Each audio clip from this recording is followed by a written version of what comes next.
Rudy is one of the greatest sports movies ever, one of the most inspiring movies, period. Today, we will unpack one of the key themes in this movie. Rudy didn't quit. How does that translate to our own lives? We unpack that next.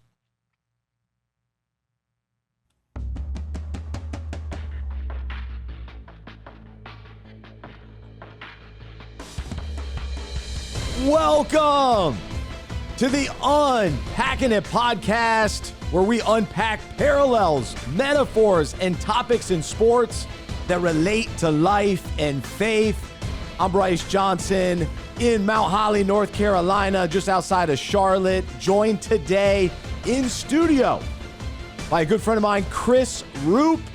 He is back on the show. He is a pastor and a comedian. He joined us last year during our summer sports movie series, and we talked Sandlot. But today we are talking Rudy. It's awesome. It is such a good movie. I watched it over the weekend and fired up to talk about it today. And we will take a look at the overall movie and then a couple of the key themes and parallels from it. And I hope this will be an inspiring conversation as we think back on one of these classics from 1993. So it's one of the great sports movies for sure. Before we jump in, do encourage you to check out Fantasy Football Fellowship. We are gearing up for another season, and we hope that your league, whether it's a new league or an old league that you've been a part of for many years, we hope that you will incorporate Fantasy Football Fellowship into the season. If you're a leader at church, get this going at your church. Basically, a fantasy league is a built-in small group. We provide the content and framework all season long. So go to fantasyfootballfellowship.com and then also check out the Fantasy Football Fellowship podcast. We do that live on Tuesday afternoons, and then you can listen to it anytime wherever you listen to podcasts. So go subscribe to Fantasy Football Fellowship, and we appreciate the support there and are fired up about it. I just had my first fantasy draft of the season, so it was fun. We'll be talking about that on the show this week. I also want to thank Upward Sports for continuing to be a sponsor of this podcast. Check out upward.org/unpack and start a sports ministry at your church. They offer pickleball and upward running. So some great options there for you and your church. Upward.org/unpack. All right, it's time to jump in. Let's say hello to Chris Ruppe. His debut comedy special is called A Matter of Life and Death. It's now available on Dry Bar. You can go to chrisruppe.com. He's also a pastor at Life Point Church and senior director of multiplication. And he's also a champion for adoption through their Metrolina Adoption Fund. Does a great event every year around that. And so we are thrilled to have Chris back in studio. Chris, how are you, man? Doing well. Good to be back. Good to be back. Man, we're fired up to have you. And this movie, Rudy, I kind of remember watching it as a kid, but now that I've watched it as an adult, I appreciated it even more. I think this really is one of the best sports movies, and I loved how well it was done. The music, the filming of it, the acting, the characters, the story, the plot, how many elements were true, but then they added some movie elements to it as well. But what is your kind of overall take on this movie? No, I remember watching it, and it's one of those that, you find yourself just getting into, and it kind of inspires you. You're saying, I got dreams, maybe I can do it, and then you realize, no, I don't. I can't do it. No, we're talking about that today. We'll get into that today. Yeah. But no, so it's a top movie it's one of the top movies of all time for sure. I mean, as far as sports movies go, one of the top, I would say. Yeah, and when I was reading about it, it's fascinating that the guy from Hoosiers was also a part of Rudy, and they were begging him to write this movie and be a part of it, and he didn't want to because he wasn't a Notre Dame fan, and he didn't want to do another Indiana-based movie. And sure enough, they convinced him, and he made two classics. So yeah, and I don't know which I'd like better. I mean, I loved Hoosiers. I think I like it a little better.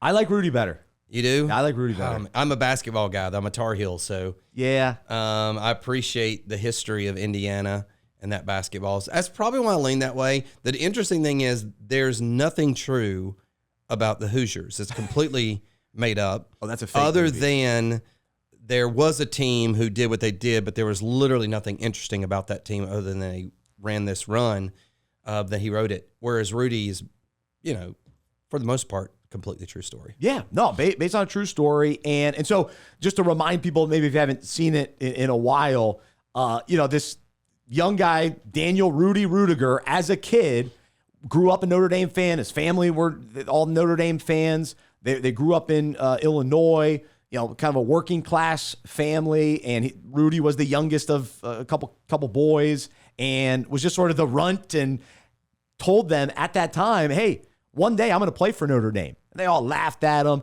And throughout his whole life, pursued that dream of running through the tunnel and putting on a Notre Dame jersey, and ended up playing a little bit of football in high school. Wasn't one of the best guys, but always played really hard and continued on the path of, hey, one day I'm going to go to Notre Dame. One day I'm going to go to Notre Dame. And he ended up after high school, couldn't get into Notre Dame because he didn't have the grades, wasn't good enough at football. His family didn't have the money. So he worked for 4 years at the steel mill where his dad and brothers worked as well, and saved up his money. And then when his best friend ended up dying in an accident at the mill, that was the turning point for him to say, it's time to go pursue my dream. Because his friend, Pete, I think it's Pete, he was the one that said he kept believing in Rudy. And so once Pete was gone, then Rudy goes, you know what? I'm doing it. So he moves to Indiana, ends up at Holy Cross College, but still is hanging out at Notre Dame. And the movie follows him in this pursuit of, ultimately, he does get into Notre Dame after a couple of years at Holy Cross, ends up walking on to Notre Dame. And then the climax of the movie, he finally makes it out on the field and even gets a sack. And it's a remarkable finish and an inspiring movie all the way through. Yes. What did I miss?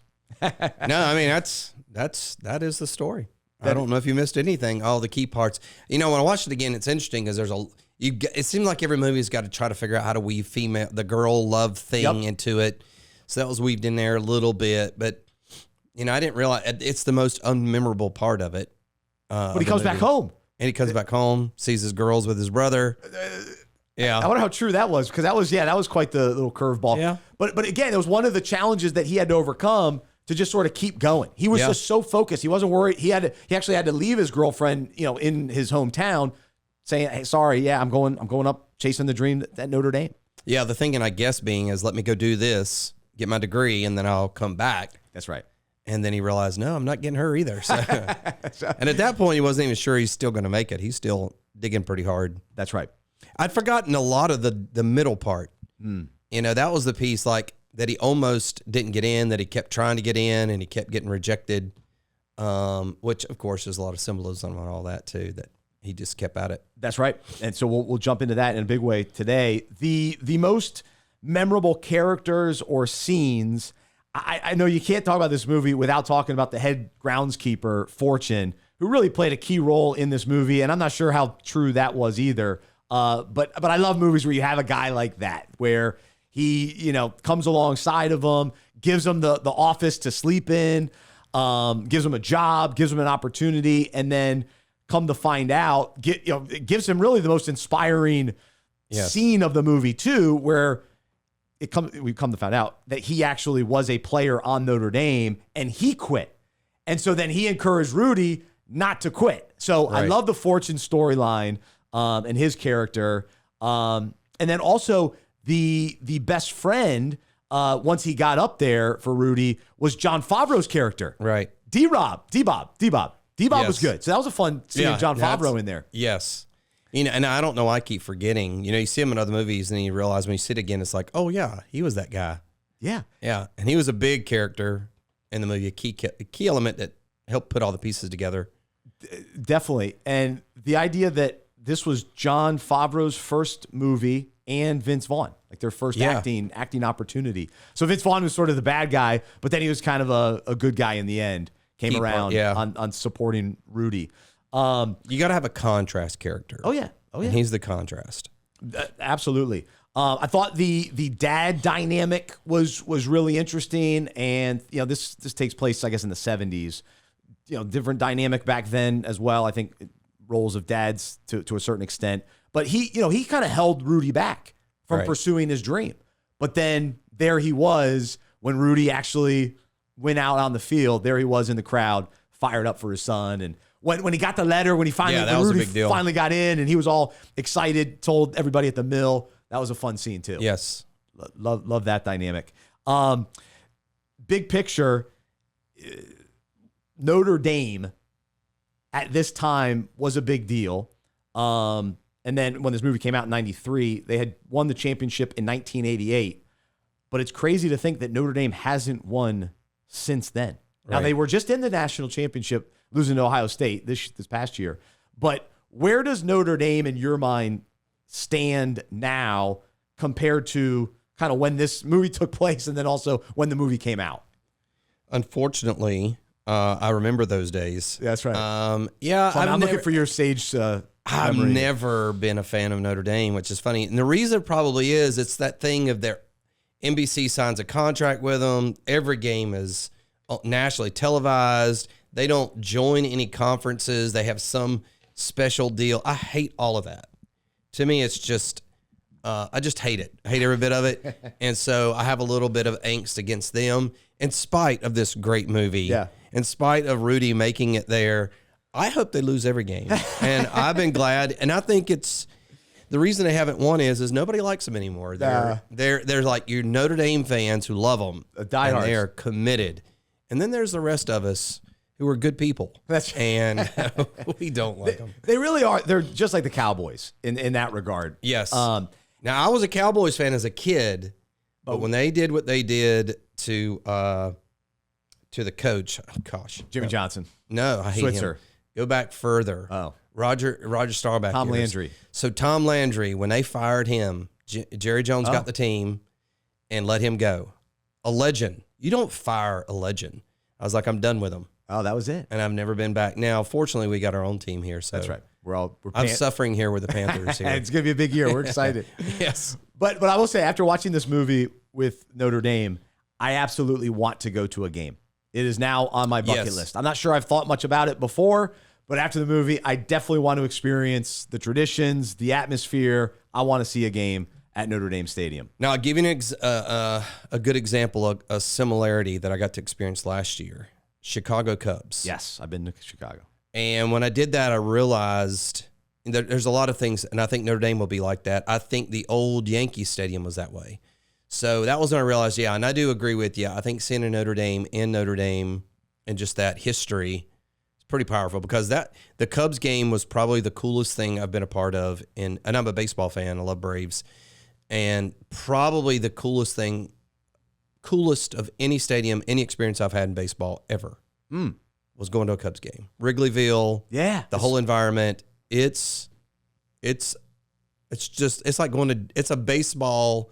It's like Disney World for baseball, Major League Baseball. Yeah. It was incredible. Yep. I loved my experience as well. Went to a Cubs-Yankees game. And wow. Yeah. It was right on the backside of Sosa. I think it was kind of near the corked bat time frame and that kind of thing. But anyway, so now I want to go to a Notre Dame game. I'm not going to pull for the Fighting Irish necessarily. But this is a great story, great movie. And so as we look at this, kind of the full story and parallel this to our own lives, this really is a story of persistence, perseverance.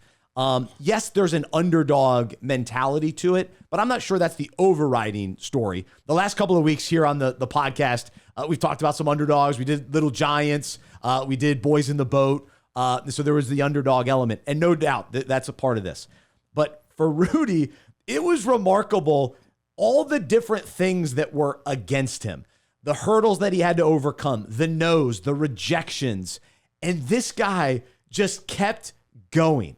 And I have to mention, too, Sean Astin, the lead actor in this who played Rudy. Yeah. I thought he was awesome. Like, he just, to me, captured this character, at least how I would view. He didn't leave anything short, in my opinion, in watching this. I just thought it was really, really good. He was likable. but had a confidence and a boldness. Yet he was kind of small and believable that, come on, this guy's not really a football player, but he overcame all that. So I love that. I don't know if you've seen Sean Astin over the years too. Oh yeah, he's great. Yeah, and he was in another football movie called Woodlawn, which we may have to talk about on the show sometime too. But he was great in that movie as well. But anyway, so Sean Astin was great. The story of Rudy, where he's, even in practice, where he's getting beat up by these starters, and every chance he had to sort of even sit a play out or give up and quit, he would, no, coach, I got it. I'm going back out. I'm going back out. And, I mean, he was getting blood coming down, and that was what really jumped out to me. Yeah, and I think it was because of that challenge. A lot of times, that was the thing. Remember the coach told him, if you ever let up just a little bit, you're off the team. That's right. And I think he had that in his head. If I ever, let off just a little bit, I won't be on here anymore. And multiple times in the movie too, that if this player had your heart, Rudy, he'd be so much better. Yes. And I think in high school and in college. And so he represented that as well, which is another great topic to talk about. But just this unrelenting attitude, determination, and a willingness to endure until the promise was fulfilled.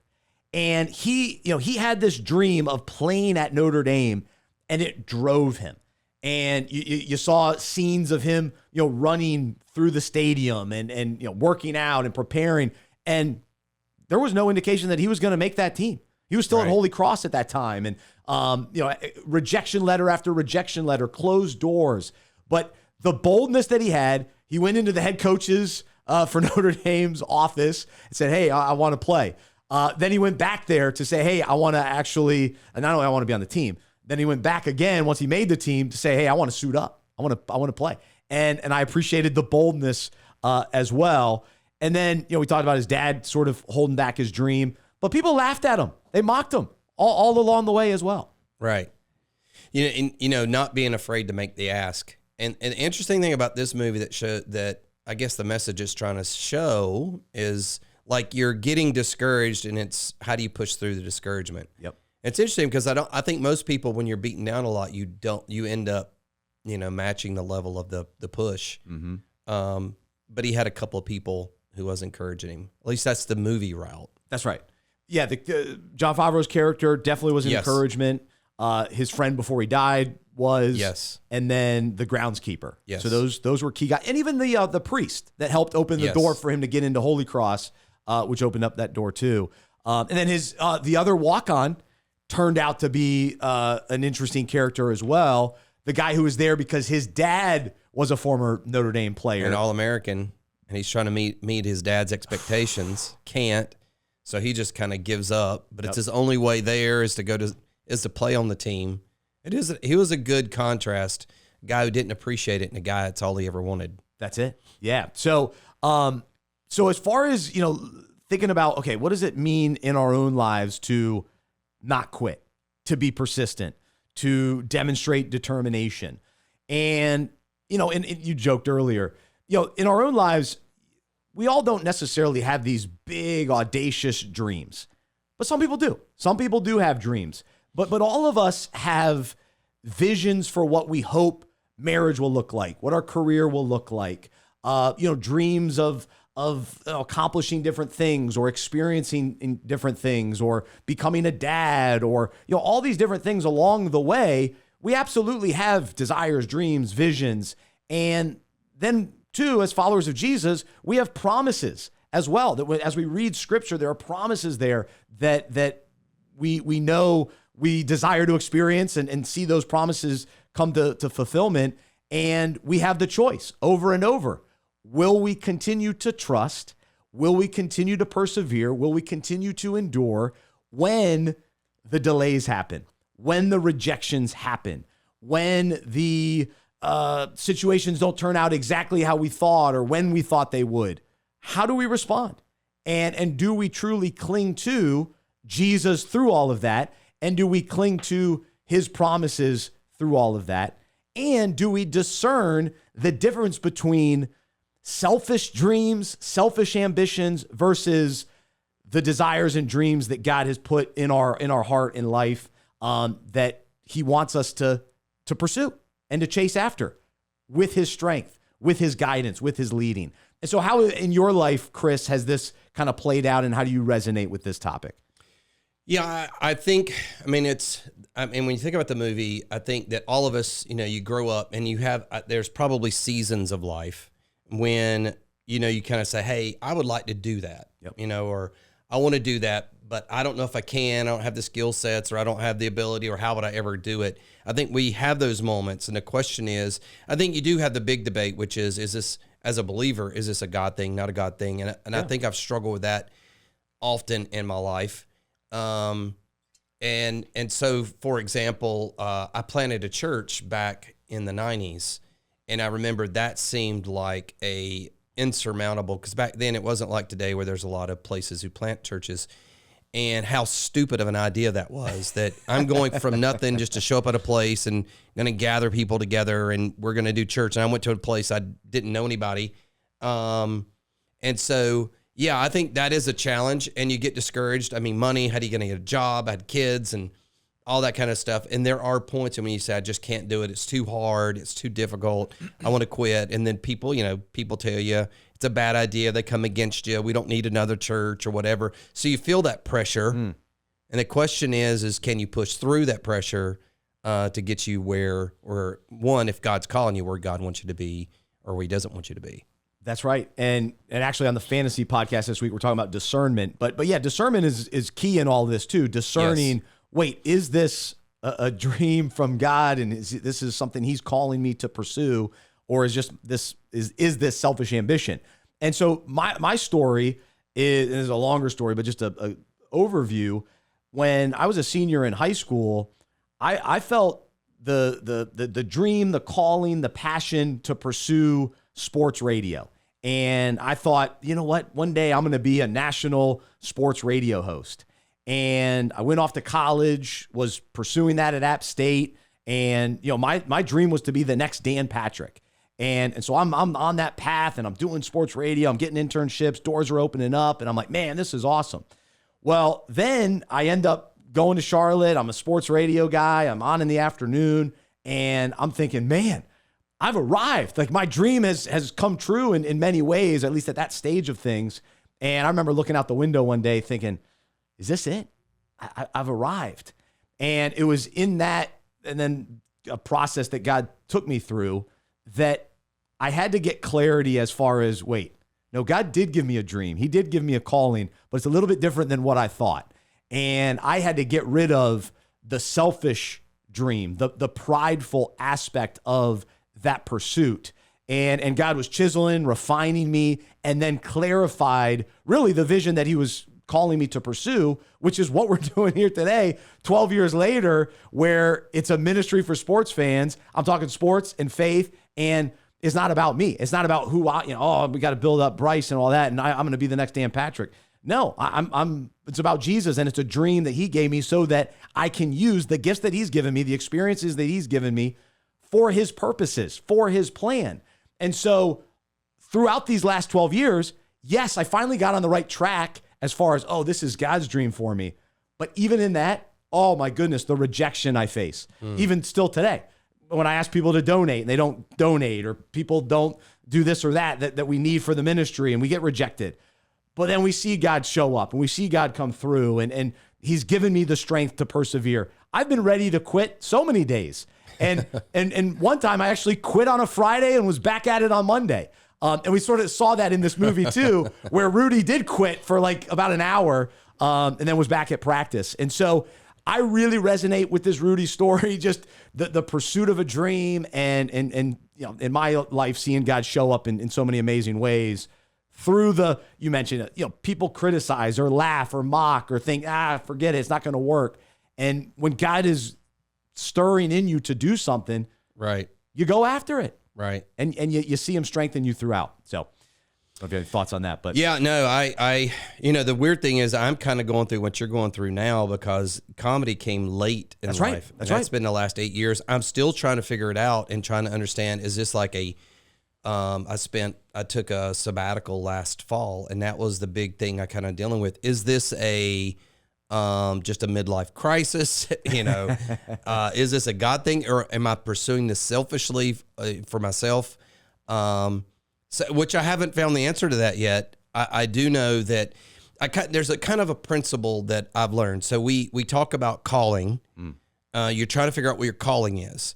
So one of the things that I've learned, especially in working with a lot of other church planters, and one of the things that we're really focusing a lot on is discipling people, trying to raise them up and to send them out to where God's calling them. And then I realized something: we're all called. That's right. We all have a similar call. Our call is to live out our faith in such a way that we display who Jesus is in a real and practical way. That's the call. Yeah. So then what does the other mean? The other part of it. So a lot of times we think a call is, oh, he's calling me to, be a pastor or to be a business person or a podcaster. The reality is that's not your call. Your call is to represent him and reflect him. So then the thing is what is your assignment? No matter what your assignment is, the call is always the same. And so for me, that's kind of how I've been approaching it. When you're not sure what it is, like, I want to pursue comedy. I enjoy it. So the question is in this assignment, how do I live out my calling? And so I've been trying to piece that together with comedy and trying to see. And if it's not ultimately what an assignment that God has for me, then I'll need to pull it back. If it is, then it's trying to figure out how do I then live out my calling in that and represent him well. And then what is the purpose then of that? And that's kind of where I'm at on my stage of the journey. I love it. No, that's great. And yeah, think about it too, because for you, comedy could just be, all about Chris Ruppe and look what Chris Ruppe, or is it about, man, you get to bring joy and laughter to people and the impact that you get to have along the way too, in the comedy world and the people you interact with and being a light in that world. Yeah, God can use you in amazing ways. And the worst thing about the entertainment world is you have to promote yourself. Yeah. That's how you get gigs and jobs. You have to make yourself look really good and act like you're great. And that is awkward. And for some people, they fall into it. They start believing the hype, to carry out the deal. And it's finding that balance. It's super hard.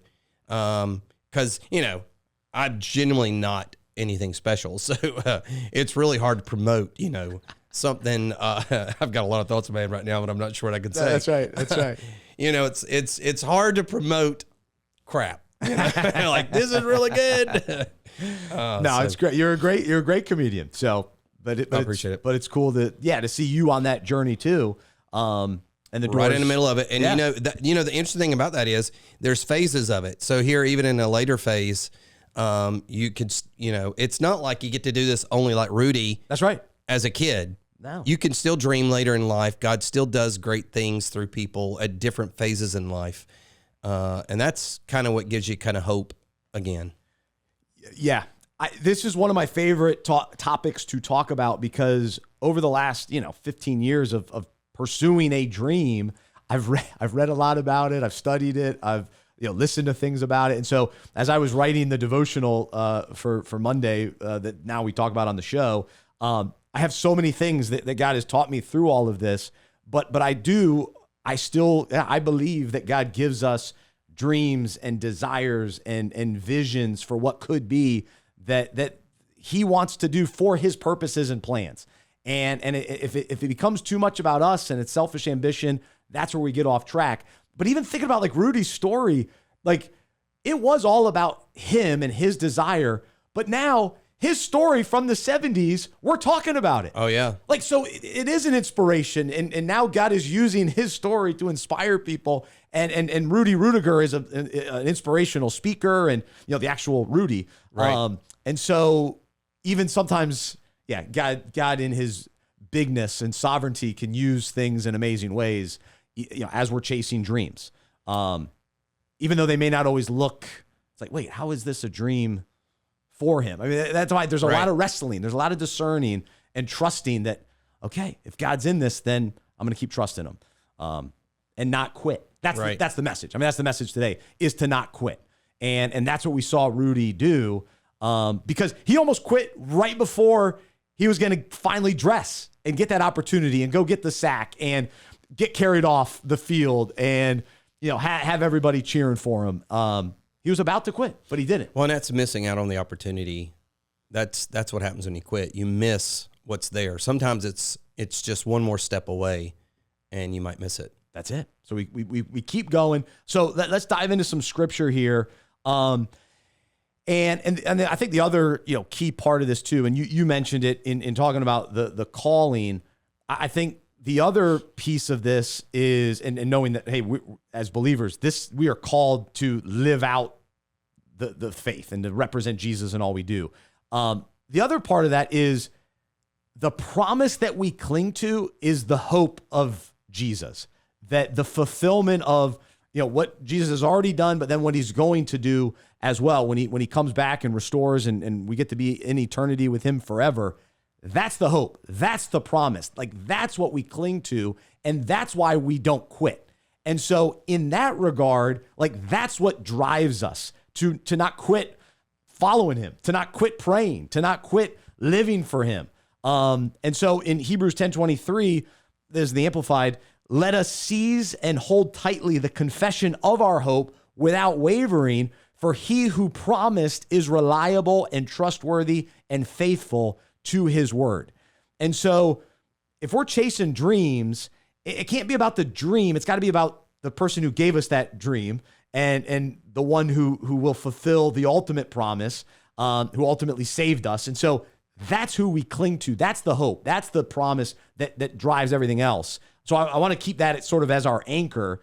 And then knowing that, hey, as we do pursue the vision for our life and the promises that are found in his word, he helps us endure along the journey. And so, another encouraging verse in Galatians 6:9, and let us not grow weary of doing good, for in due season we will reap if we do not give up. And so, we want to continue because we know that we're going to get beat up along the way. We know that we're going to experience rejection and closed doors and things that are uncomfortable. Rudy experienced all those types of things. He had to sacrifice. He had to, experience the ridicule.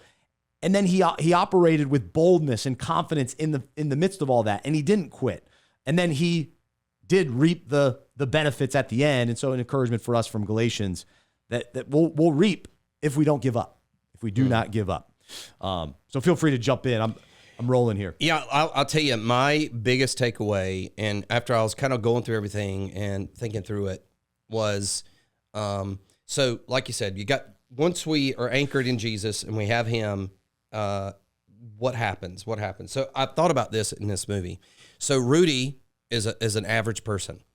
And in his averageness, he was able to accomplish something because of his endurance and his willing to commit and to follow through and to work hard. So, right? Yep. So people, like you think about it in Elon Musk and all these people, we can accomplish a lot in our own strength. So the question is, what are we able to do if we are faithful and we pursue, and then we have God behind us? And so the verse that popped out to me was Ephesians 3:20, which says, now to him who is able to do immeasurably more than all that we could ask or imagine, according to his power that is at work within us. Amen. And so I was part of a group that I just got back Sunday from Africa, part of an organization called Give Hope Global. And there's been a documentary that was filmed about the work that they do in Haiti and Africa. And the question that was asked, that the title of this documentary is, what if you said yes? And so the founder of this organization, Roger Braswell, he asked that question, during this whole thing, hey, should we do this? Should we do that? And what he began to realize was that I just need to say yes. I need to commit to these opportunities that God's putting before me.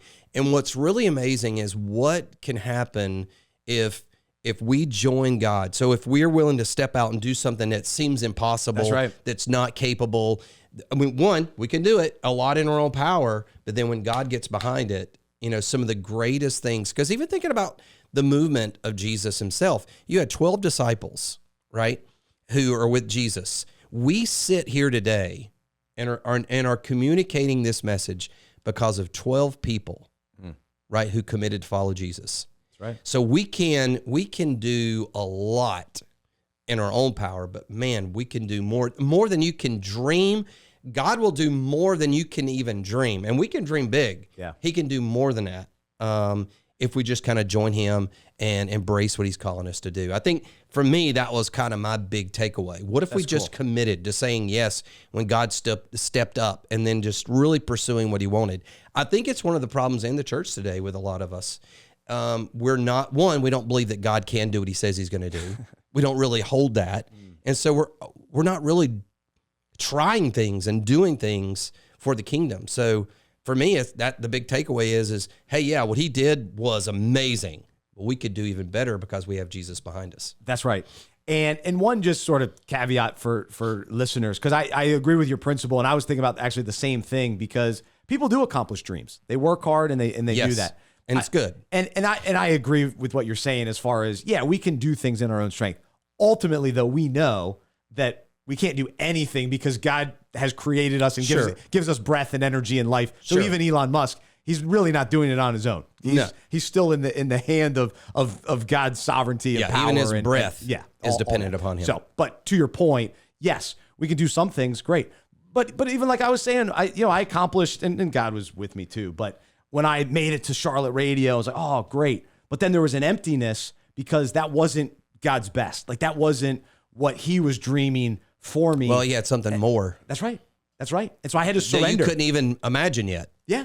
I wasn't thinking what unpacking it has become. And at that point, hadn't even thought of Fantasy Football Fellowship. And now we've got churches participating in that and all over the country. And God's doing amazing things through this ministry for his purposes and his plan and building his kingdom. And that's so much more important than me building a radio show. And back then, I'm thinking radio. I didn't know how big podcasts would be. Right.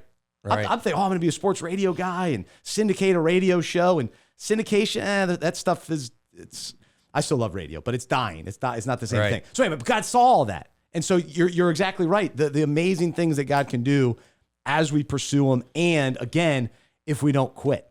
If we just take the next step, the big step of faith. And going back to Rudy, he took the step to go to Notre Dame.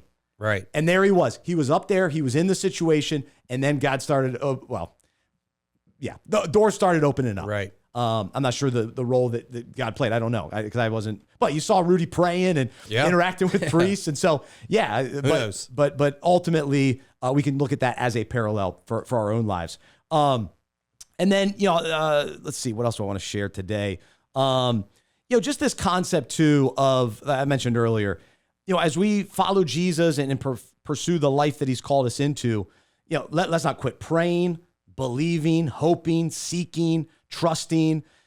Let's, as Colossians 4:2 says, be persistent and devoted to prayer, being alert and focused in your prayer life with an attitude of thanksgiving. So that's sort of the approach that we continue with. And then Romans 12:12, constantly rejoicing in hope because of our confidence in Christ, steadfast and patient in distress, devoted to prayer, continually seeking wisdom, guidance, and strength. And so it's just this attitude of, man, we're going. Look, God, where do you want me to go? And I'm taking the next step and the next step, and I'm not going to quit. I'm going to persevere. I'm going to persist. And not take no for an answer. Be willing to sacrifice. Be willing to, sleep in the groundskeeper's office. Are we willing to do those kinds of things? Or is it all about just kind of being comfortable, status quo, giving up on dreams, giving up on what could be, or forget it, it's not possible. And then we live defeated lives and we're missing out on what God has in store for us. Yeah, because comfortable oftentimes is the enemy to doing something great, being too comfortable. Like not taking a risk, being scared. So, yeah.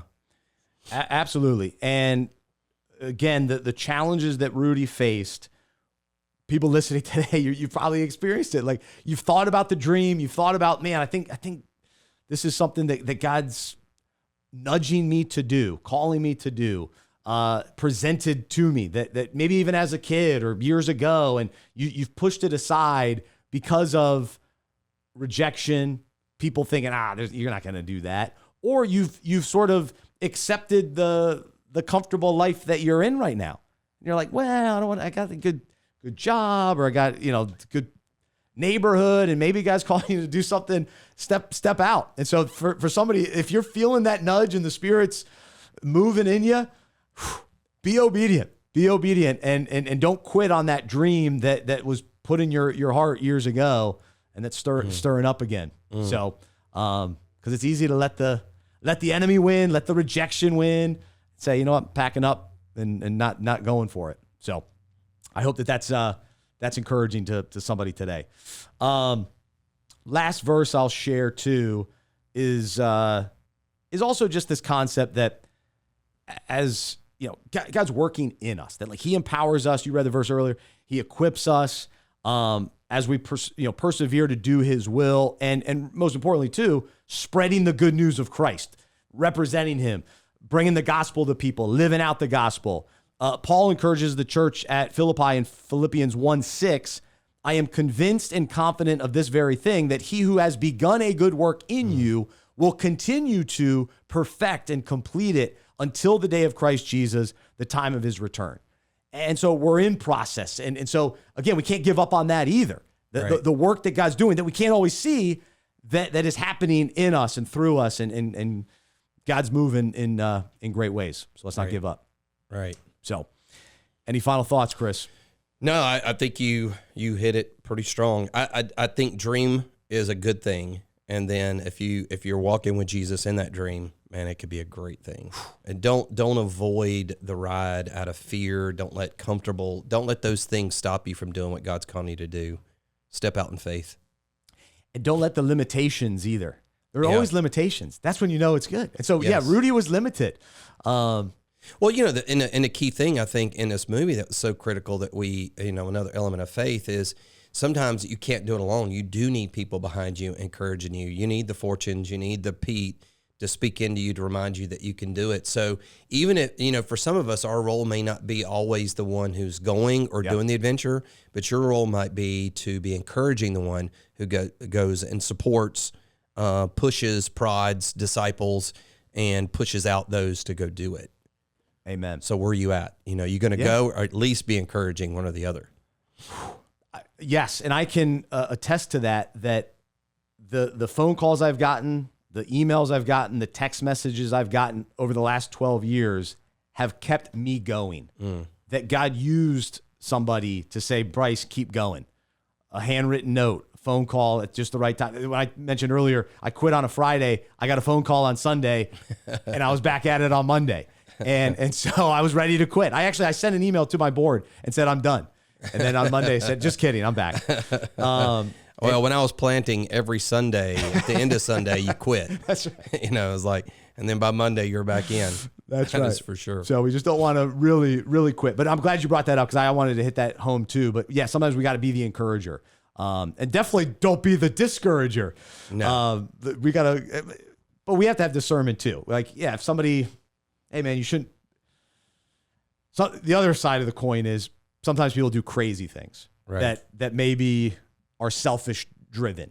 And if we have discernment that, hey man, I think you're pursuing this out of your own selfishness, and what about your family? That's got to be factored in. So that is part of this conversation too. Yeah, that's called godly wisdom. That if it doesn't bring God glory, if it's going to take you away from that, then of course we don't do it. Those are the obvious ones too. And just a heads up, before we end, we got to make sure Rudy's dad actually was not the antagonist in real life.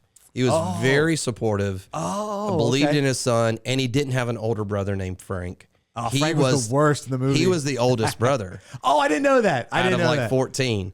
So those were just to make the movie work, that he had this thing going on. His dad didn't care. He was very supportive, very happy for him the entire time.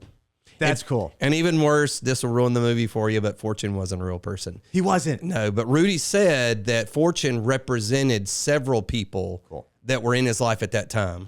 And also, if we just want to keep going down the road of bursting bubbles, he was in the military for 4 years. And so his education was paid for. So he wasn't struggling to pay for the education. So that was some little details, but they didn't affect anything because he did come back from the military, did work in the factory, was real. There was an accident that really did encourage him to go. Oh, okay. All of that part was real. Okay. It's just I guess the military thing wasn't necessary to accomplish the movie. It's an added detail that wasn't necessary. Yeah. And I'm okay with it. I said this on last week's show. Sometimes I like fake sports movies better than true stories because stuff gets cut out. Yes. But this is probably my favorite true sports movie. Yes. Because it's close enough. Yeah, and Rudy said 92. The heart of it is just, He said 92% true. That's cool. That's high to me. That's pretty good. The little details, because even like the father, it's just creating the antagonist. Fortune wasn't an actual person, but did represent several people at that time in his life. Yeah. It was real, just not a specific person. So little details like that, but the rest of it was pretty legit. I'm okay with that. I'm okay with that. And then the other thing, people probably know this, but the jerseys, when all the players drop the jerseys on the desk, that has been debunked as well. That never happened. Yeah, and that was I heard Dan Devine, the coach, say they interviewed him, and I think he found out there, the second coach, who said, had they laid their jersey down on my desk, they wouldn't have been playing at Notre Dame football. That would not have happened. Now, I don't believe that. I know he said it, but I don't believe it. I think you had the captain and some people showing up in your room. Rudy's playing on the field. That's right. Get him out there. Get him out there. Yes. So he did. And apparently he was carried off the field, but maybe only a few guys, not the whole team. Yeah, it's a bunch of some of those things. And it's true that it's never been done since. I did see one time. There was one time I saw a player that they mentioned, but he was the first to ever do it. Yeah. No, he was nobody's done it since him, right? I think it was. Oh, you think there was one after him? Yeah, I think there was one like after the movie came out. So there was one other guy, but still, there's only two guys that have been carried off. It's not like it's a normal thing. And I think they should never do it again. Just in honor of this. Does anybody ever wear 45? No one should ever wear 45. Yeah, let's get rid of 45. I will say I'm going to try to get a Rudy jersey in the studio here. Oh, that'd be great. We need a Rudy jersey. I think that's a must. Yes. Last thing I'll say as we wrap up. If you want to kind of think about this topic a little bit more, great, stories in the Bible. You think about Abraham, Joseph, Nehemiah, stories of, dreams, visions, God promising something that they had to persevere. They didn't quit. They kept going, and God, God came through for those guys. So those are three that come to mind. And then the obvious thing too that we got to mention, thankfully Jesus didn't quit on us. So thankfully he persevered and went through the cross and died for us and rose again. And of course he had some opportunities he could have quit, but he didn't. And so I'm thankful for that. And so we will rest in that today as well. And then I was also thinking too, just this topic of not quitting. Maybe there's somebody listening today, marriage struggles with kids, and you're dealing with those kinds of things. Don't quit. Keep praying. Keep pursuing. Keep trusting that God is a restorer, a redeemer, and that there is hope. There is hope. So everybody's got different situations, but just keep seeking and let's not quit. Let's not quit. Let's keep doing whatever we can. So as we trust in Him to strengthen, equip, and empower us. So, Chris, enjoyed it. Always great being with you, man. Hey, man, thanks for having me. I had a blast. Me too. For Chris, I'm Bryce Johnson. I'm a sports fan who follows Jesus. I believe in the good news that He died on the cross for my sin. He was resurrected, and through faith, I've been saved by His grace. I hope that is true for you as well, and I hope you'll join me as we live life as sports fans who follow Jesus together. Have a great rest of your day, and I'll talk to you next time right here on the Unpacking It podcast. Be sure to check out chrisruppe.com for more from Chris Ruppe. We'll talk to you next time.